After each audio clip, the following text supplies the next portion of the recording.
Le gouvernement a décidé de simplifier et accélérer l'immatriculation des terres du domaine du foncier rural. La procédure va permettre de délivrer les titres aux propriétaires. En commentaire de Davis Oyo, et on se retrouve juste après. Le mercredi 3 mai dernier, le gouvernement a adopté au titre du ministère de l'Agriculture et du Développement rural un décret définissant la procédure de constatation des terres sans maître du domaine foncier rural. Ce décret adopté à l'issue du Conseil des ministres définit une procédure simplifiée et souple, adaptée à la constatation du défaut de maître sur les différents types de terres pouvant être considérées comme sans maître. La notion de terres sans maître se définit comme des terres du domaine foncier rural coutumier qui n'ont pas fait l'objet d'un certificat foncier, y compris les terres concédées sur lesquelles les droits n'ont pas été consolidés. Depuis quelques jours, société civile, experts du secteur et partis politiques élèvent la voix pour dénoncer ce décret. Le mouvement des générations capables de Simone et Yves Gbagbo déplore le décret pris par le gouvernement dans une déclaration lue par son porte-parole. Selon le MGC, ce décret produit le fait d'une menace d'expropriation et de précarisation des personnes détentrices de droits coutumiers n'ayant pas réussi à s'établir un certificat foncier. Le MGC déplore aussi le fait que l'agence foncière rurale, AFOR, créée en 2016 pour conduire et faciliter la délivrance du certificat foncier, n'est jusque-là pas parvenue à des résultats probants. Dans ce contexte, sa présidente appelle le gouvernement à retirer le décret et à prendre d'autres mesures. Elle suggère notamment la simplification des procédures d'acquisition du certificat foncier, la prolongation du délai de 10 ans et l'accélération du projet d'amélioration et de mise en œuvre de la politique foncière rurale. Simone Yves Gbagbo souligne également l'importance de sensibiliser les populations sur la sécurisation des terres du domaine foncier rural et propose l'ouverture d'un large débat national sur la question foncière.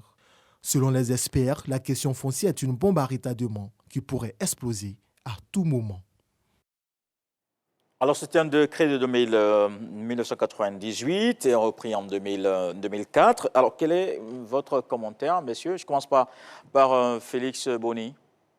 Je pense que cette procédure nous conduit à une sorte de dématérialisation et modernisation des fonciers en Côte d'Ivoire. Par contre, il faut tenir compte effectivement de certaines réalités.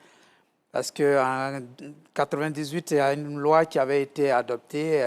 Il y a eu beaucoup de débats sur la question du foncier en Côte d'Ivoire, notamment cette disposition qui disait que la terre appartient à celui qui la met en valeur. Et ça fait beaucoup de débats et ça crée beaucoup de soucis parfois à la base. J'ai entendu dans le commentaire que des experts disent que le foncier est une bombe à retardement en Côte d'Ivoire. Ce n'est même pas une question d'experts, c'est une réalité sociologique en Côte d'Ivoire aujourd'hui, que le foncier est l'une des bombes les plus à redouter à côté de la question politique en Côte d'Ivoire. Et si vous allez par exemple dans la zone de l'Ouest qui est devenue aujourd'hui la nouvelle boucle du cacao, la pression foncière est un véritable problème. Donc la question foncière est un problème national. Mais l'État, quand même, prend des dispositions pour ne pas qu'on retourne quand même à des procédures archaïques. Parce que dans le passé, pour pouvoir délimiter des terres, il fallait y aller avec les témoignages, le vieillard qui sait qu'au niveau de tel arbre, là où il y a telle colline, là où il y a telle pierre. Aujourd'hui, il faut passer à la modernisation de l'État. On ne peut plus avoir ces témoins qui ont pratiquement tous disparu. Aujourd'hui, vous avez des enfants, de petits-enfants qui sont en Europe et qui ne savent même pas quelle est la limite des terres. Il faut pouvoir avoir les données numériques, le cadastré pour que les gens puissent effectivement bénéficier de l'héritage qui leur revient. Donc, il ne faudrait pas qu'on revienne toujours, on reste toujours dans l'archaïsme. Il faut aller dans le modernisme en tenant compte de certaines réalités pour ne pas frustrer à la base des populations et que cela devienne source de conflit. L'enseignant Bakayoko. Oui, moi je pense même que l'immatriculation aujourd'hui, dans le contexte ivoirien, est une nécessité. Parce que vu la population qui croît, qui grandit, et la forte pression qui s'exerce sur le foncier rural, il devient évident que le gouvernement puisse prendre des mesures pour éviter ce que le commentateur a appelé la bombe à retardement. Parce que l'identification, c'est quoi? C'est simplement identifier, donner un numéro à chaque terre. Parce qu'avant, il y avait une procédure archaïque qui consistait en des témoignages. Mais au regard de l'environnement actuel aujourd'hui, où les anciens témoins sont en train de disparaître, il va falloir avoir un fichier qui soit raisonnable, un fichier qui soit bien cohérent, et pour que les terres ne se perdent pas. Donc moi, je pense qu'il ne faut pas instrumentaliser la question foncière. Et nous sommes... je ne pense pas que l'immatriculation viendra déposséder les populations rurales de leurs terres. Bien sûr que ça viendra au moins donner un statut légal à cette terre-là, de sorte que le plus fort ne vienne pas arracher la terre du plus faible. Donc moi, je pense qu'aujourd'hui, l'immatriculation est une nécessité et l'ensemble des partis politiques doivent se mettre ensemble pour pouvoir mener cette immatriculation, sensibiliser les populations, bon, les militants aussi qui sont aussi les populations rurales, faciliter l'accès des agents qui viennent faire l'identification, l'immatriculation, pour que la terre ne constitue plus cette bombe à retardement, mais que cette terre constitue un moyen de transaction, un moyen de financement, parce qu'in fine, la terre permet, la terre c'est un investissement, la terre c'est de l'argent, donc ça peut constituer des garanties, et donc je pense qu'il faut rentrer dans le modernisme et éviter d'instrumentaliser cette question foncière et la transformer en une bombe à retardement. Mais quand vous parlez d'instrumentaliser, vous l'avez répété 2 fois, vous voulez parler de quoi, de qui exactement?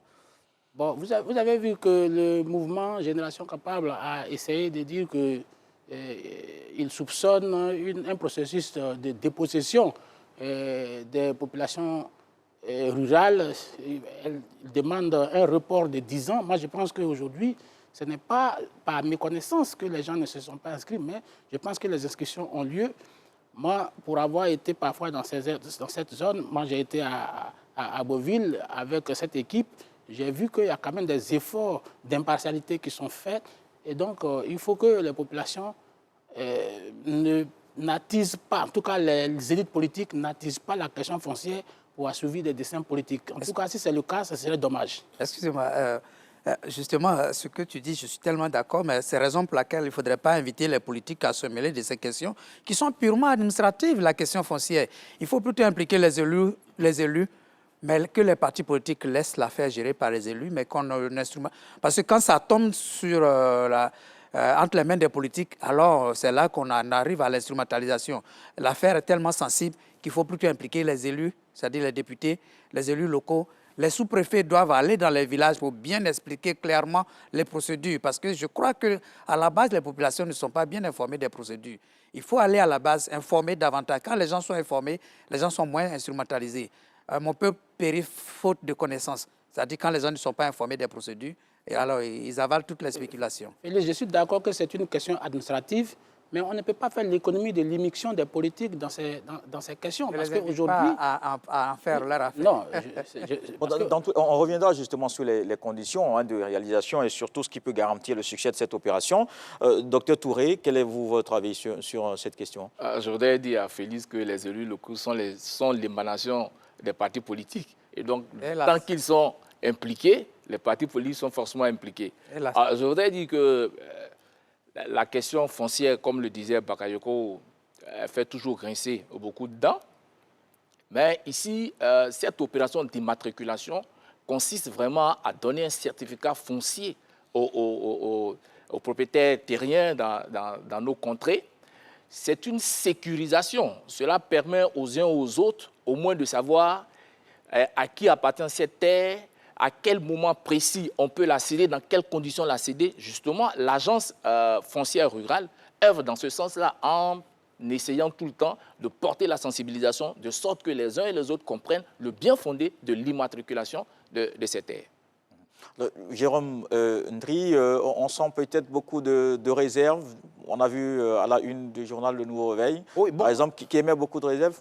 Quel est votre point de vue sur le décret? Mais il faut souligner que ce décret vient quand même peut-être simplifier la procédure, mais à côté de cela, ce décret vient quand même casser quelque chose au niveau coutumier. C'est-à-dire que dans la tradition, on avait quand même une façon très coutumière de gérer ces questions de terre. Et aujourd'hui, ça vient remettre un peu en cause cette façon de gérer. C'est ce que nous, on a essayé de relever un peu à travers nos écrits. Sinon que dans la procédure elle-même n'est pas mauvaise, l'immatriculation. C'est-à-dire qu'il faut identifier les terres. On sait qu'à l'époque, c'était c'était par des témoignages. Et là, je vais prendre un peu le contre-pied de Lassina qui a dit que c'est des méthodes archaïques. Ce n'est pas des méthodes archaïques. Ça permettait de pouvoir identifier de façon traditionnelle. Est-ce qu'aujourd'hui, c'est possible de regarder seulement le témoignage d'une personne, ressource peut-être du village, et puis se dire que bon, ça fait foi, ça fait office, par exemple, de certificat foncier? C'est pour corriger. Il y avait quand même quelques difficultés dans ces témoignages. C'est pour corriger cela que l'État prend un décret pour essayer d'immatriculer. Mais comme on va arriver, mais il faut informer d'abord les populations coutumières sur ce décret, le contenu de ce décret. Parce que ça vient, comme je l'ai dit tantôt, ça vient briser quelque chose qui était déjà des dispositions coutumières qui étaient là.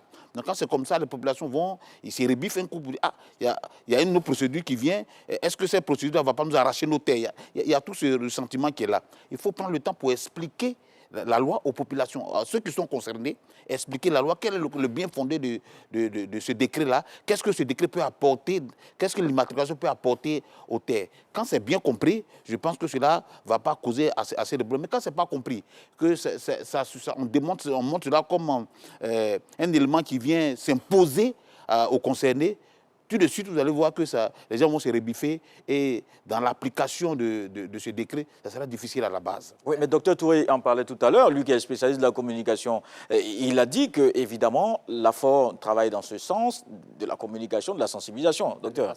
Oui, l'AFOR, c'est son travail. Je pense qu'il y a des cadres dans certaines régions qui, ma foi, comme le disait Félix Boni, se sont un peu impliqués plus qu'il ne faut.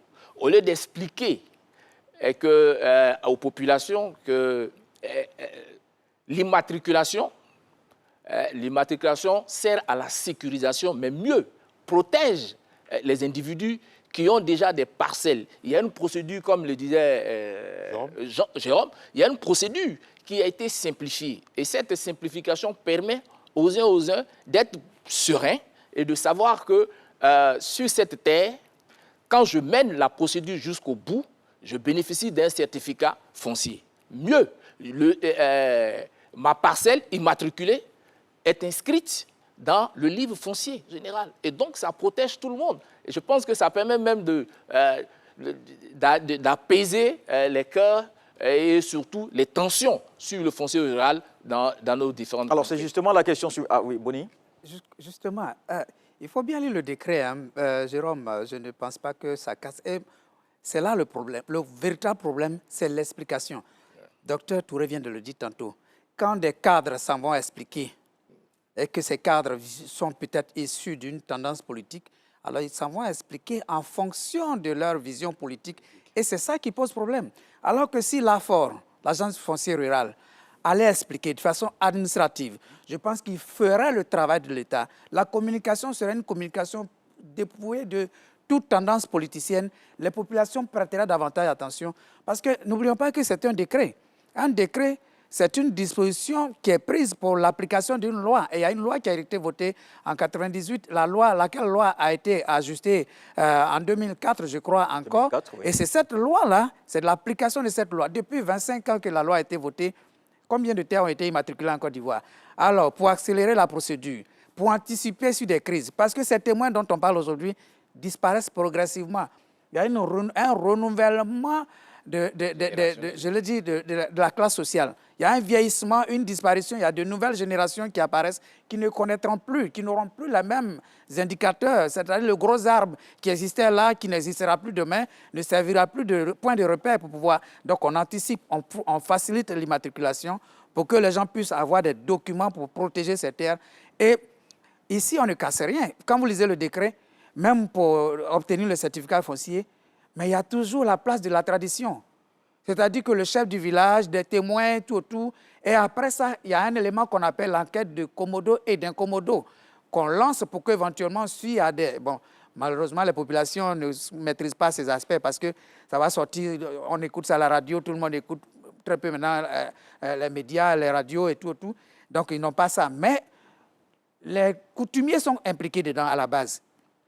Il y a une enquête à la base. Le corps préfectoral, le corps préfectoral, l'administration, les populations, le chef du village. Il y a des documents qui sont produits, qui sont signés avant que le document final ne soit produit. Et même dans dans le décret qui a été signé, il y a les chefs coutumiers qui sont quand même évoqués. Ils sont quand même évoqués.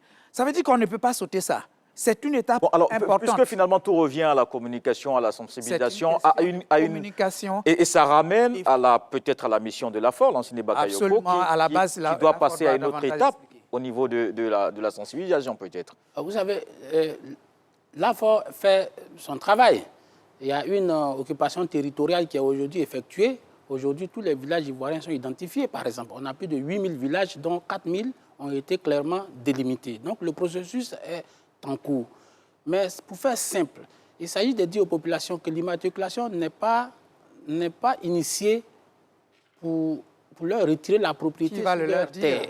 Qui va le leur dire? Qui l'a dit? C'est ce travail que l'AFOR est en train de faire. Déjà, en commençant par vous, les journalistes et les hommes des médias. Voilà, c'est de dire que l'immatriculation permet de consolider leurs droits sur leur propriété, de sorte que demain, le plus fort ne vienne pas leur arracher leurs terres et que ces terres-là soient clairement identifiées.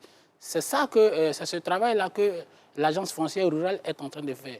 Voyez-vous, ils ont même des appareils satellitaires qui permettent aujourd'hui d'identifier les terres, même à partir d'Abidjan. C'est-à-dire toutes les maisons, même les plantations peuvent être identifiées à partir de là. Seulement, nous sommes victimes de notre contentieux historique qui fait qu'aujourd'hui, certains simplifient la question en disant on veut immatriculer vos terres pour rendre les étrangers propriétaires de vos terres et vous arracher les terres pour les donner à d'autres personnes qui n'en ont pas le droit. Moi, je pense que ça, c'est ce que j'ai appelé instrumentalisation de la question. Et donc, la question de la terre étant une question extrêmement sensible et que nous avons besoin de la paix sociale, de la tranquillité collective, il nous faut expliquer clairement les tenants et les aboutissants de cette immatriculation qui, in fine, n'est pas faite pour léser, pour exproprier nos parents qui sont dans des villages, mais plutôt pour consolider leurs droits sur leur propre propriété. Et justement, quand on vous entend, Jérôme, on sent bien que c'est une loi, c'est une décision qui permettra surtout de prévenir, de mettre fin aux conflits liés à la terre qu'on a peut-être connus dans certaines zones, dans certaines régions du pays. Pourquoi pas? Mais on revient toujours, je vais préciser un peu ma pensée. Dans la société, toute nouvelle procédure crée une cassure. Là, il faut le reconnaître. Toute nouvelle procédure crée une cassure. C'est pourquoi, en amont, il faut toujours expliquer cette procédure-là avant même de mettre cette procédure en place. Je reviens à ta question. Vous savez, dans ce décret-là, il y a des notions qui gênent un peu et qui attirent l'attention. Je prends par exemple la notion de terre 100 mètres.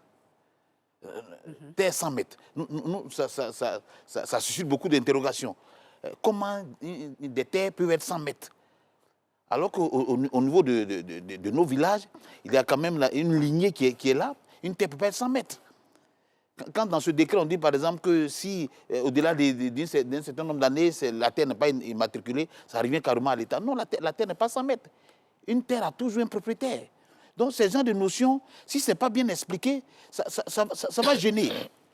Et ça pourrait même créer des problèmes. On pourrait se dire pour que des gens viennent nous arracher nos terres pour les remettre à d'autres personnes. Vu le contexte politique que nous avons vécu et le contexte politique que nous vivons aujourd'hui, tout ça, c'est des notions qui gênent dedans. Donc, il faut prendre le temps pour pouvoir expliquer ces notions aux personnes.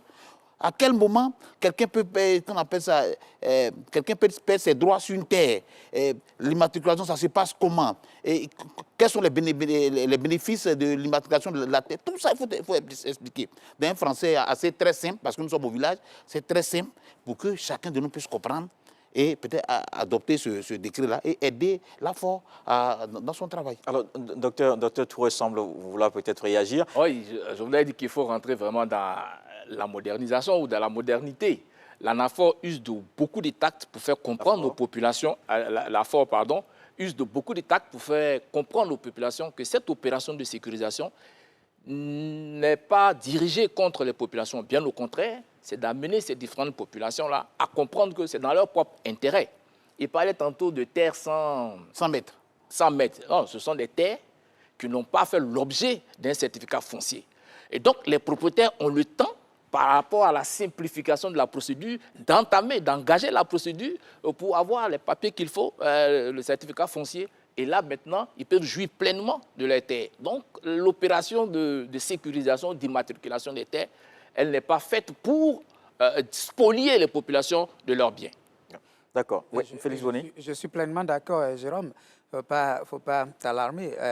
Même la loi interdit, par exemple, la divagation des animaux. Et quand vous avez des animaux qui errent, ce sont des animaux sans propriétaire, on les abat. C'est-à-dire les terres sans maître, à partir du moment où on rentre dans le modernisme, à un moment donné, s'il y a des terres qui ne sont pas immatriculées, ces terres tomberaient carrément sous le coup de la propriété de l'État. D'autant plus qu'un pays, un territoire, c'est l'ensemble du territoire. S'il n'y a pas un propriétaire qui se déclare sur quelque chose, alors la terre tombe dans le domaine public et ça devient une terre pour l'État. Et ce qui est en train de se faire, effectivement, c'est pour sécuriser, rendre les propriétaires plus responsables sur leur propriété. Il ne faudrait pas qu'on s'alarme. Il faut expliquer aux populations pour qu'elles comprennent. La communication doit être accentuée. Il ne faut pas avoir un peu plus qu'il n'en faut, l'enseigné Bakayoko. Clairement, il ne faut pas avoir peur qu'il n'en faut. Parce que, bon, Jérôme parle de terres oisives qui peut être effrayant. Je parle du concept. Mais ça existe dans beaucoup de domaines, même les comptes bancaires. Il y a des comptes bancaires qui sont des comptes bancaires oisifs. Parce que si il n'y a pas de mouvement financier sur le compte sur un certain nombre d'années, le compte devient un compte oisif. Et l'État a l'obligation de s'approprier le compte pour pouvoir... parce qu'il s'agit aussi de questions de sécurité nationale. S'il y a une terre qui est oisive, qu'il n'y a pas de propriété, cette fois de propriété, ça peut devenir le sanctuaire d'actes délictueux. Donc je pense que l'État a l'obligation d'immatriculer toutes les terres. Les certificats qui sont là, c'est des certificats qui existent, mais c'est l'immatriculation qui vient clairement indiquer toutes les délimitations. Parce que vous savez parfois que même dans le même village, il y a des familles il y a des palabres, des conflits familiaux même sur des questions de terre, sur des questions foncières. Telle famille dit que moi, ma superficie, voici ma superficie, ils ne s'entendent pas sur la délimitation des terres. Donc, cette opération permet clairement de délimiter, en tout cas avec des témoignages et sous le sceau de l'administration, de délimiter clairement quelle est la terre de Jérôme, quelle est la terre de Traoré, pour que, éventuellement, personne ne puisse être lésé. Mais comme je le répète, la terre, on peut faire des transactions, c'est une garantie vraiment énorme en matière de transactions financières. Donc, si la terre n'est pas immatriculée, s'il n'y a pas de certificat administratif sur la terre, comment vous faites, par exemple, pour aller contracter une dette dans une banque si cette terre n'est pas identifiée? Donc, je pense que cette immatriculation vient non seulement sécuriser la terre, mais elle vient donner beaucoup plus de valeur à vos terres, notamment pour votre épanouissement personnel. On l'a bien noté et justement, c'est une opération, finalement, on en convient tous, Jérôme et tous les autres débatteurs. C'est une procédure qui, évidemment, va permettre de sécuriser. Mais l'autre sujet de ce soir qui, évidemment, marque l'actualité, plus de 8 millions d'électeurs sur la liste électorale. Le président de la CEI en a discuté avec les partis politiques, les ONG et la société civile. Il faut également noter que 517 personnes sont radiées du fichier parce que déchues de leurs droits. Davis Soyo. La liste électorale provisoire 2023 est disponible. Elle compte 8 16 796 électeurs, soit une augmentation de 531 714 nouveaux électeurs.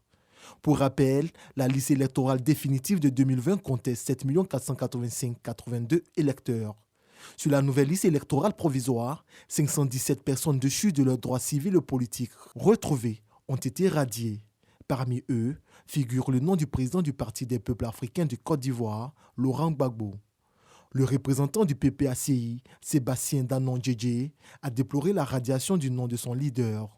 L'émissaire du PPACI a également qualifié d'incompréhensible la décision de la CEI, décision qu'il assimile à un acharnement sur la personne de Laurent Gbagbo.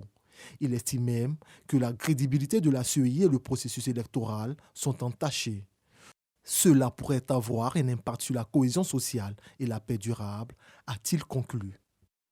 Alors, messieurs, on fera un décryptage dans le détail, évidemment, commençant par le premier chiffre, 8 millions d'électeurs. C'est à peine 500 000 de plus par rapport à 2020. Est-ce que, Jérôme, vous estimez que c'est un bilan quand même maigre? On s'attendait peut-être à plus de nouveaux électeurs? Oui, on s'attendait à plus de nouveaux électeurs, mais bon, il faut dire que depuis 2010, quand même, le recensement électoral ne crée pas assez d'engouement.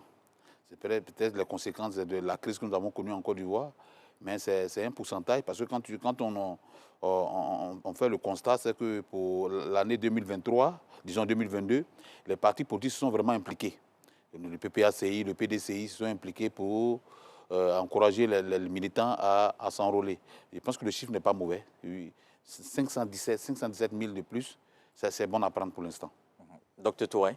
Oui, c'est bon à prendre. 600, bon, environ, on peut arrondir, hein, à plus de 600 000 personnes inscrites sur la liste électorale. Comme il a dit, il n'y a pas assez d'engouement par rapport à l'inscription sur la liste électorale, mais justement, cela aussi a une histoire. C'est que ce cycle préélectoral a été véritablement parasité par les attaques entre partis politiques. La CEI déjà avait été prise à partie, sa crédibilité mise en doute déjà, avant même que l'opération du vote même ne commence. Et là, cela explique un peu pourquoi nous sommes juste à 600 et quelques mille votants de plus, quoi, inscrits sur la liste.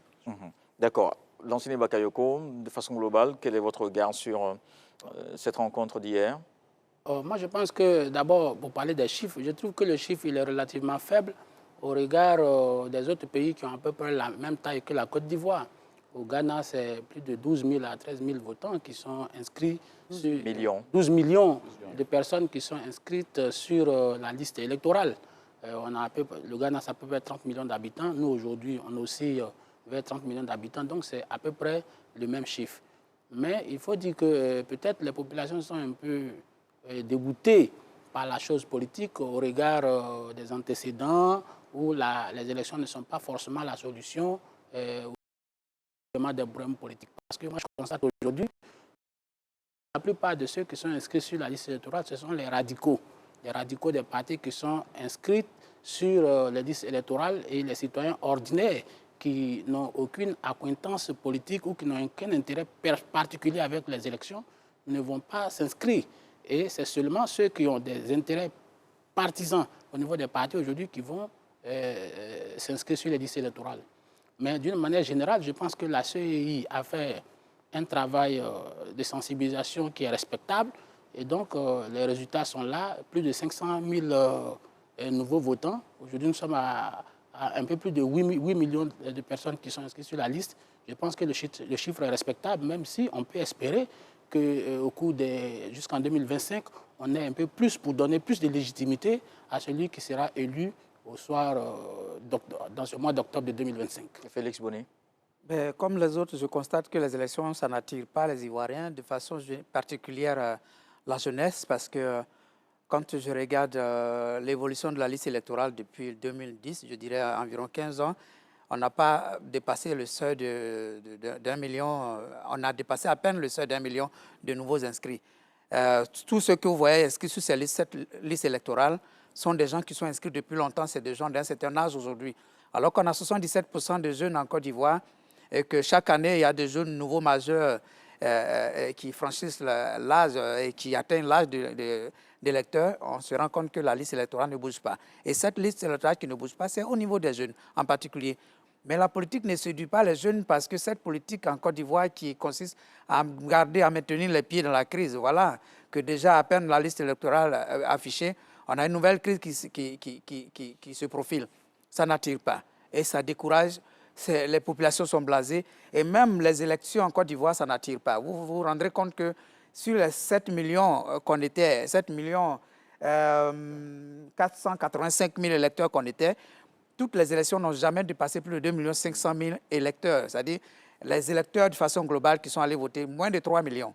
C'est-à-dire plus de la moitié ne va pas voter. Et ça, c'est quand même un gros problème. Ça veut dire qu'il faut que les partis politiques, au lieu de s'impliquer à aller mobiliser, ils ont mobilisé, tout le monde a mobilisé. On a eu combien? 531 000 seulement, alors qu'on est 29 millions d'habitants. Et je suis persuadé qu'il y a au moins 15 millions d'Ivoiriens qui peuvent voter.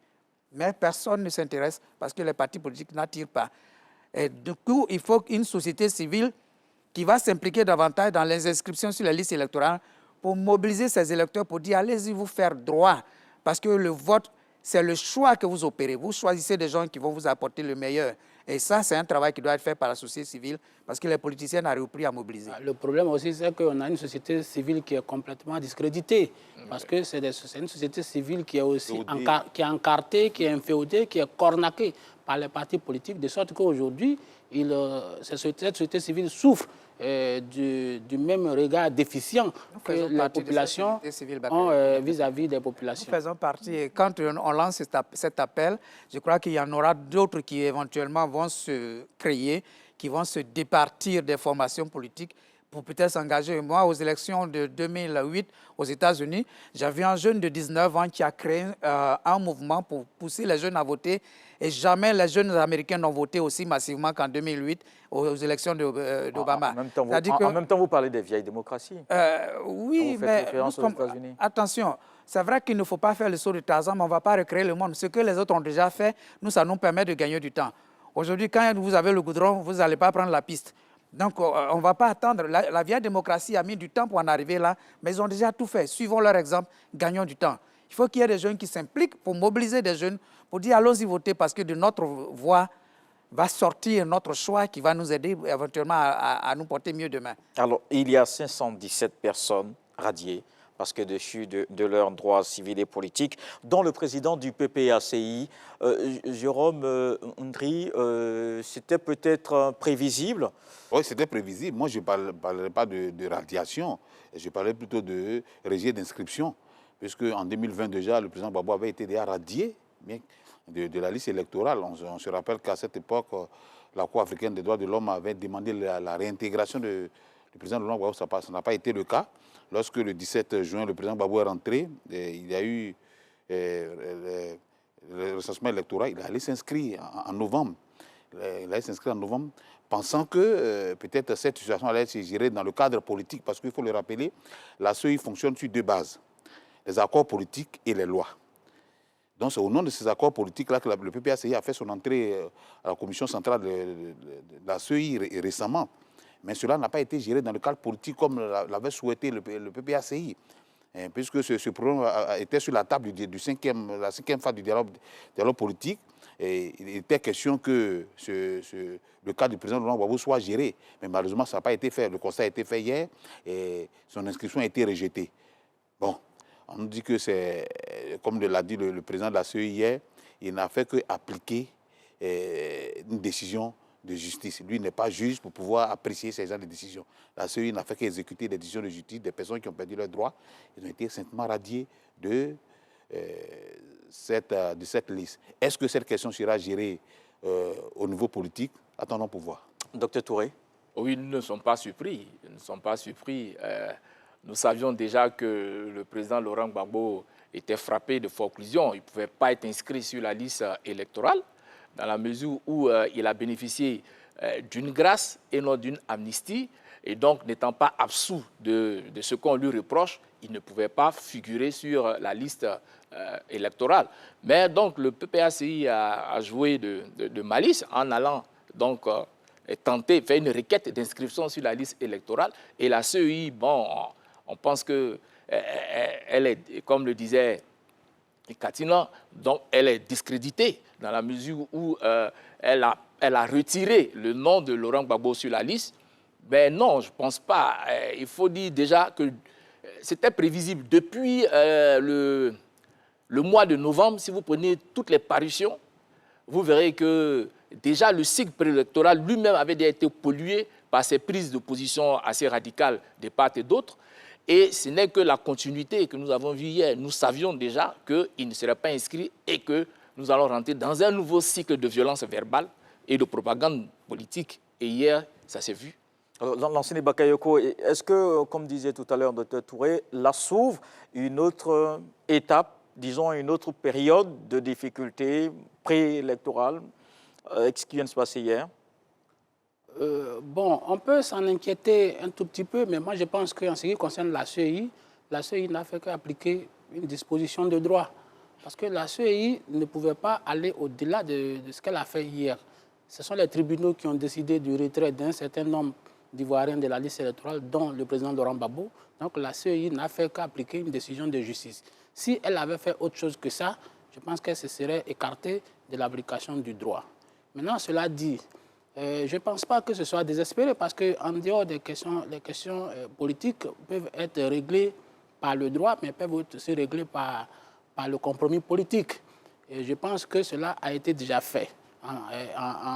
Quand le président Laurent Gbagbo prenait l'article 48 pour réintégrer le président Alassane Ouattara, je pense que c'était le fruit, si vous voulez, d'accords politiques de fait qui avaient permis cela. Mais je pense qu'en pareille circonstance, il y a deux options. En tout cas, le PPACI a deux options. Soit procéder par la négociation ou procéder par la manière forte. Auquel cas, le PPACI doit s'assurer que le rapport de force est en sa faveur. Or, en l'état actuel, je ne pense pas que le rapport de force soit en sa faveur, puisque le parti dominant reste le RHDP, il est majoritaire dans toutes les institutions, et donc même d'un point de vue sociologique, je peux me faire contrarier, mais je pense que le RHDP reste majoritaire dans l'opinion publique ivoirienne. Donc je pense que le PPACI doit aujourd'hui privilégier la négociation et ne pas chercher à mettre un pistolet sous la tempe du président Alassane Ouattara, qui a aujourd'hui le dernier mot, puisque ou bien l'Assemblée nationale qui peut s'autosaisir et introduire une loi d'amnistie.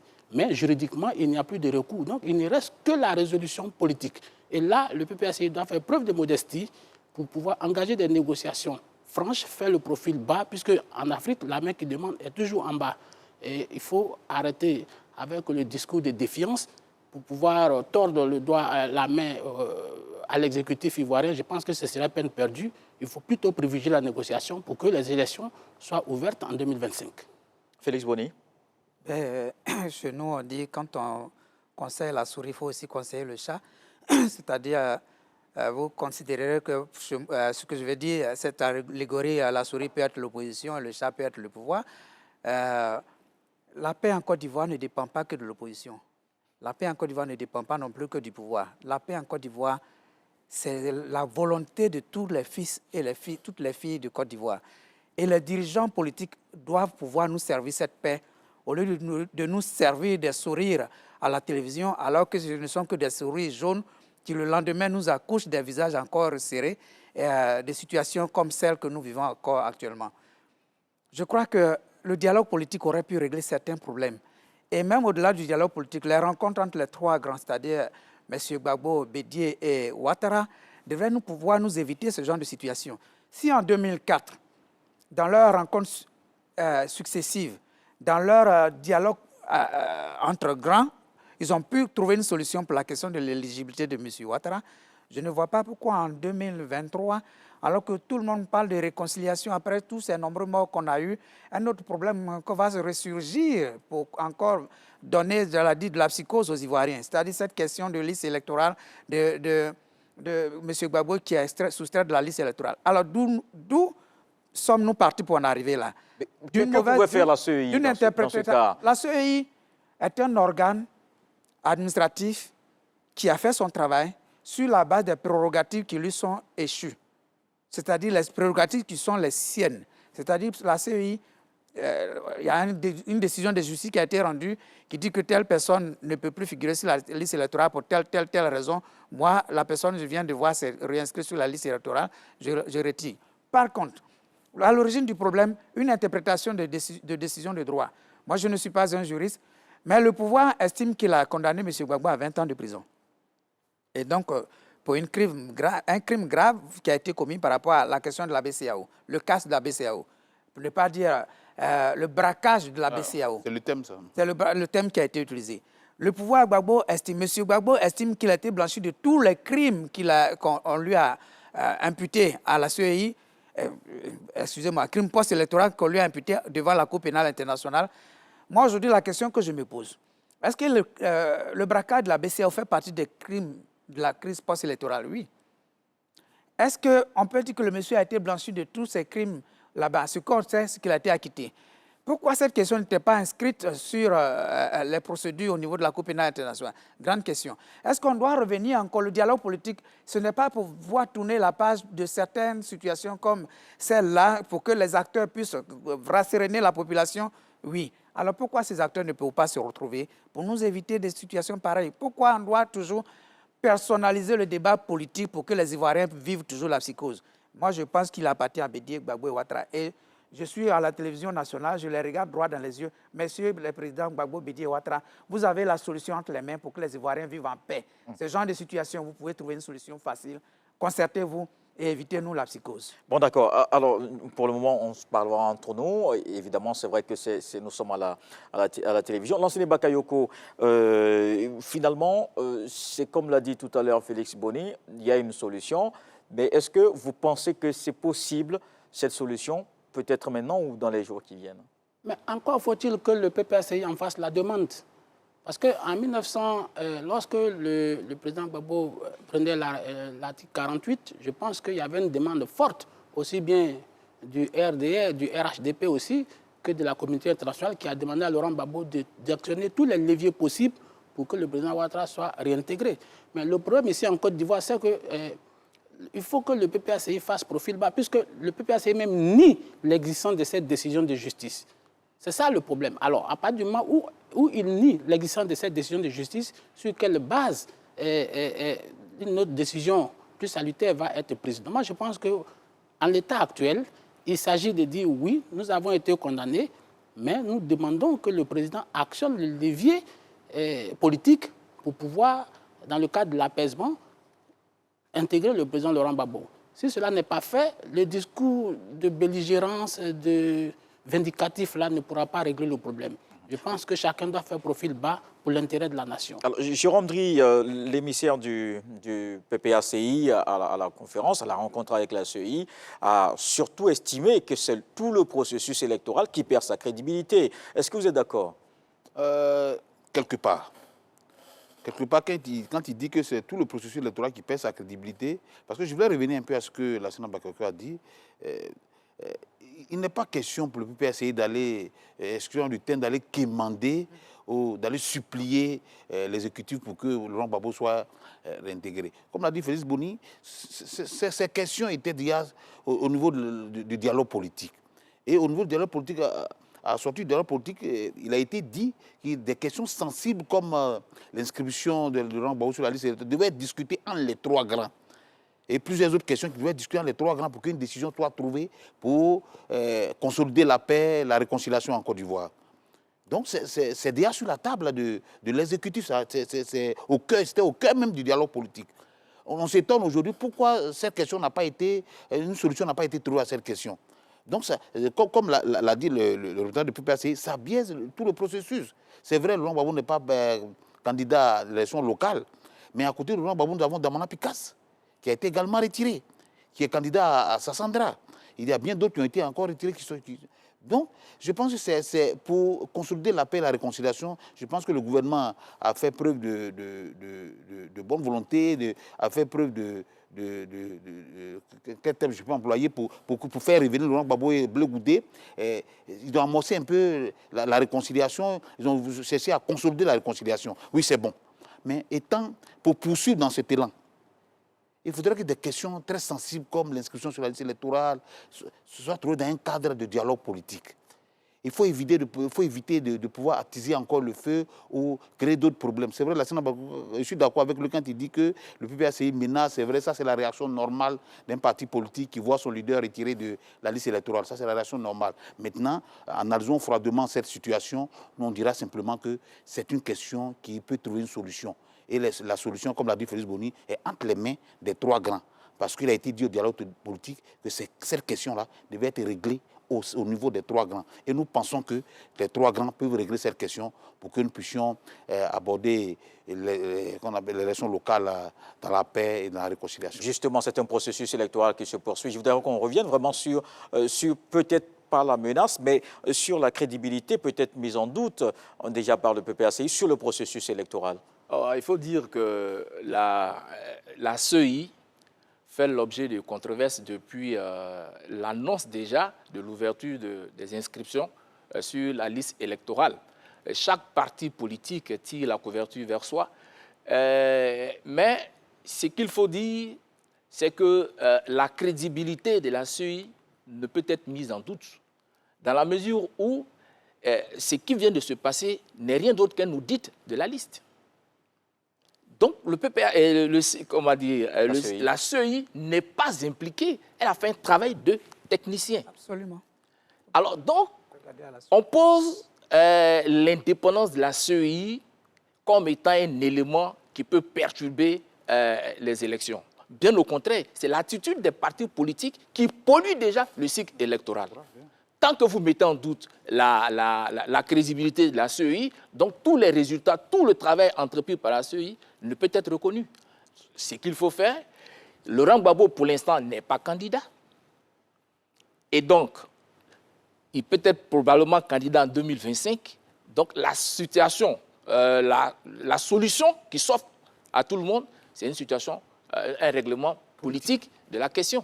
Et donc là, comme le disait Bakayoko, on est en politique, c'est vrai, il y a de la communication politique. Hier, nous pensons que c'était la prise de position politique de Katina ou de PPAC par rapport à la position. Mais en même temps, ce qu'il faut faire et ce qu'il faut dire, c'est qu'il faut user le tact en matière aussi de communication politique. Parce que, comme le dit Laurence Poitreau, la parole, surtout la parole politique, est sociologiquement sensible. Si nous n'y prenons garde, comme le disait Jérôme, c'est une autre déflagration qui va s'en suivre. L'enseignant Bakayoko, est-ce qu'il faut s'attendre justement à ce que, par exemple, le PPACI se retire, par exemple, de la commission électorale indépendante? Moi, je ne pense pas que le PPACI puisse se retirer du processus électoral, parce que le PPACI n'avait pas participé au processus électoral depuis 2010 jusqu'au législatif de 2018-2019. C'est après avoir tiré les conséquences de son absence sur l'échiquier politique qu'il a décidé de réintégrer le processus politique qui a conduit au législatif, puis maintenant au régional et au municipal. Donc, je ne pense pas que le PPACI soit bien inspiré de chercher à vouloir se retirer du processus électoral. En revanche, je pense que la crédibilité de la CEI est entière. Ça n'a été étiolé nulle part. La crédibilité est toujours réaffirmée. Si elle avait fait autre chose, elle aurait perdu toute sa crédibilité, parce qu'aujourd'hui, elle a appliqué des décisions de droit. Ça veut dire qu'elle est restée droit dans ses bottes, malgré les pressions d'où qu'elles sont venues. Maintenant, le PPACI, comme je l'ai dit, doit procéder par négociation. Il n'y a pas d'autre issue que la négociation. Parce que toutes les solutions de droit sont épuisées. La décision, elle est définitive. La décision de condamnation du président de la République, je ne juge pas de l'opportunité ou non, de la sincérité ou non du procès, mais comme je respecte les institutions de mon pays, je considère que la décision rendue par la justice est une décision crédible et l'autorité de la chose jugée est déjà là. Donc, je vais sur le principe que cette décision de justice est une décision qui est entérinée, qui est actée. Donc, à partir de ce moment-là, il ne faut pas faire du forcing, parce que le forcing, c'est aussi, le PPACI fait face à un pouvoir. Et le pouvoir, c'est quoi? C'est la puissance, c'est l'autorité. Le pouvoir ne peut pas reculer devant un groupe d'intérêts politiques, fut-il partisans. Parce qu'il faut que les gens comprennent que la configuration de 2009 n'est pas la même chose que celle de 2023. En 2009, Laurent Gbagbo était complètement affaibli sur le plan politique, sur le plan militaire. Et donc, en réalité, l'article 48 dont il use, je salue, mais en réalité, il n'avait pas d'autre choix. Il n'avait pas la légitimité, il n'avait pas l'autorité sur l'entièreté du territoire. Il avait une pression de son opposition armée et de son opposition politique regroupée au sein du RHDP. Aujourd'hui, Alassane Ouattara a l'entièreté de son pouvoir. Il a toute la souveraineté sur les 342 000 km² et au plan politique, il est dominant. Donc je pense que quand on a une telle configuration, il faut procéder par la négociation. Et je pense que si on est dans la négociation, ça pourrait infléchir, ça pourrait incliner la position du président Alassane Ouattara qui pourra introduire un projet de loi d'amnistie pour liquider cette affaire et permettre à Laurent Gbagbo de réintégrer le jeu politique. Félix Boni. Moi, j'allais répondre tout à l'heure, Bakayoko, qui profite de bras de fer. Qui est perdant? Mais c'est le peuple de Côte d'Ivoire. On a comptabilisé 3000 morts déjà pour des égos politiques de ce genre. C'est-à-dire, il ne faut pas regarder le rapport des forces en 2009. Laurent Gbagbo était affaibli. En 2023, M. Ouattara a l'entièreté de son pouvoir. Regardons la population ivoirienne qui souffre. Regardons la Côte d'Ivoire qui, depuis 2000, pour ne pas dire 1995, 93, la mort de Fouaboyi, a été plongée dans une crise jusqu'à aujourd'hui. De 1993 à 2023, nous sommes à 30 ans, 3 décennies de crise. Il faut qu'on sorte de cette situation de crise. Et c'est les égos qui nous ont conduits là. Ce n'est pas une question de PPACI doit négocier. En 2009, dont nous parlons, le RDR n'a pas négocié. Le RDR a haussé le ton. Et effectivement, le RDR n'était pas la rébellion. Il y avait une rébellion en Côte d'Ivoire. Et M. Ouattara avait... Il y a une opposition armée, il y a une opposition politique qui était très forte. Mais le RDR seul ne faisait pas cette opposition politique. Il y avait le PDCI, il y avait la rébellion qui était celle qui était armée. M. Gbagbo aurait pu ne pas... on ne lui avait pas tordu le bras. Moi, j'ai réécouté un peu, en préparant cette émission, les différents discours de M. Gbagbo à l'époque, où il demandait à M. Thabo Mbeki, aide-moi à trouver une solution, jusqu'à ce que Thabo Mbeki relise la Constitution ivoirienne pour dire, mais il y a un article de votre Constitution qui va t'aider. C'est-à-dire, aide-moi à trouver une solution.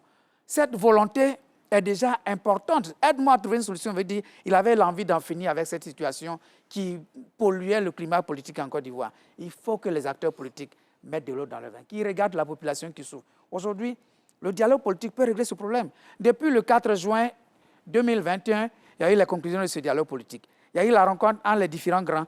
Jusqu'à présent, il n'y a pas encore eu la relance du dialogue politique. On attend quoi? Félix, je suis pour que le jeu politique soit ouvert, mais je parle des faits, ce qui existe.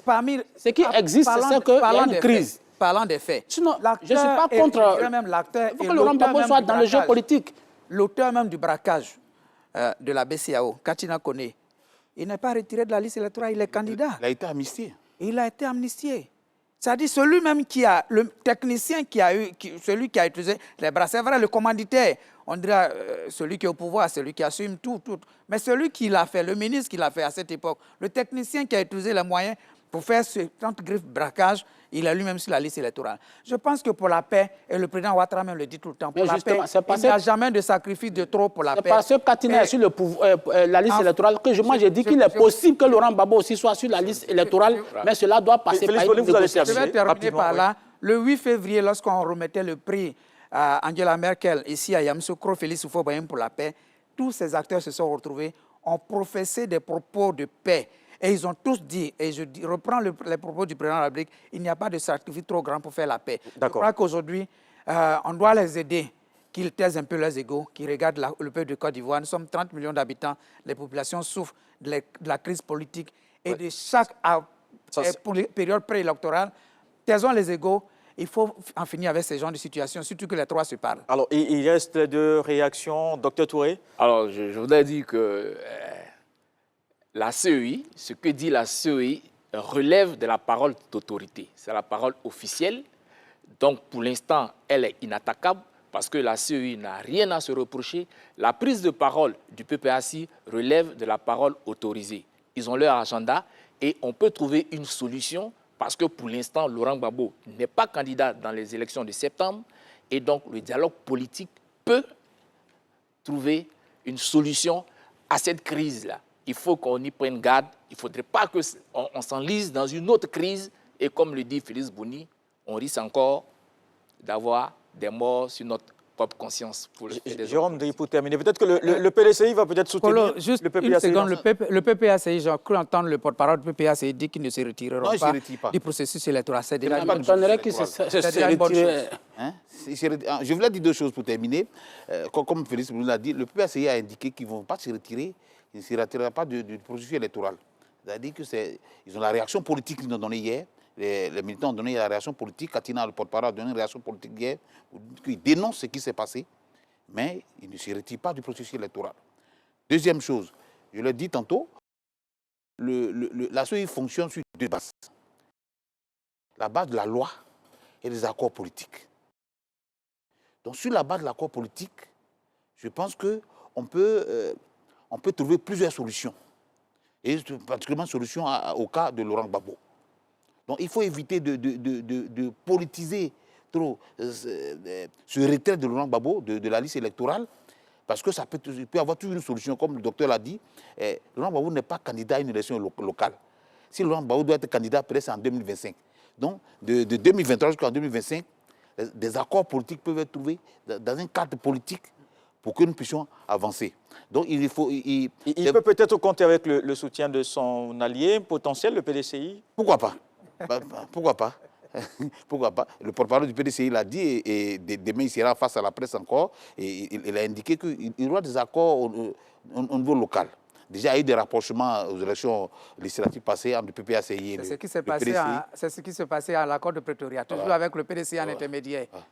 Peut-être que le PDCI va peser on trouvera une solution et qui va nous épargner des... Voilà, le PDCI va peser tout son poids pour qu'on puisse trouver une solution parce que le PDCI, aujourd'hui, on va dire le parti politique, la mère de tout le parti politique. Il a du mal à nous convaincre. Ah bon, moi je vois que finalement tout le monde se met à rire, y compris celui-même qui l'a dit. Il n'est pas peut-être convaincu de ce qu'il a dit. Pardon? N'est pas convaincu. Non, je suis convaincu. J'ai dit que le PDC aujourd'hui va jouer de tout son poids pour qu'une solution soit trouvée. Voilà, c'est un faiseur de roi, le PDC. Comme par le passé, c'est le PDCI qui a pesé pour que la paix revienne. Le PDC, c'est un parti de paix. Et je pense que le PDCI va continuer dans cette démarche-là pour que... le regard de l'ancien Bakayoko, ça dit beaucoup de choses. Moi, j'ai toujours été pour l'ouverture démocratique, l'ouverture de l'élection, parce que ça vient légitimer celui qui est élu. Et donc, moi, j'ai toujours été contre l'exclusion de tel ou tel candidat. Parce que l'exclusion des candidats fait perdurer la crise, parce qu'on se gargarise toujours. Et si on avait été là, on est le plus populaire, on aurait été adoubé par la population. Parfois, c'est du bluff, parfois, ce n'est pas le cas. Donc, je pense que la pesée doit continuer jusqu'en 2025. La pesée qui va commencer en septembre doit continuer jusqu'en 2025. Comme ça, celui qui sera battu, on n'en parlera plus. Donc, il faut que Laurent Gbagbo soit réintégré, mais de grâce, il faut que les proches de Laurent Gbagbo et le parti de Laurent Gbagbo adoptent l'attitude qui mette le pouvoir à l'aise afin d'ouvrir ce type de négociations et pouvoir réintégrer Laurent Gbagbo dans un projet. D'accord, messieurs. On ne reprend plus. On a terminé. Merci Félix Boni, Lansini Bakayoko, Jérôme Dri, Docteur Touré. Merci à vous de nous avoir suivis. Restez sur RT1 tout de suite. Je vous retrouve pour le journal de 20h. Cette émission réalisée par Fofana Mamadou. Merci à toutes les équipes techniques autour. Merci à Davis Oyo. À dimanche pour un autre numéro du Club de la Presse.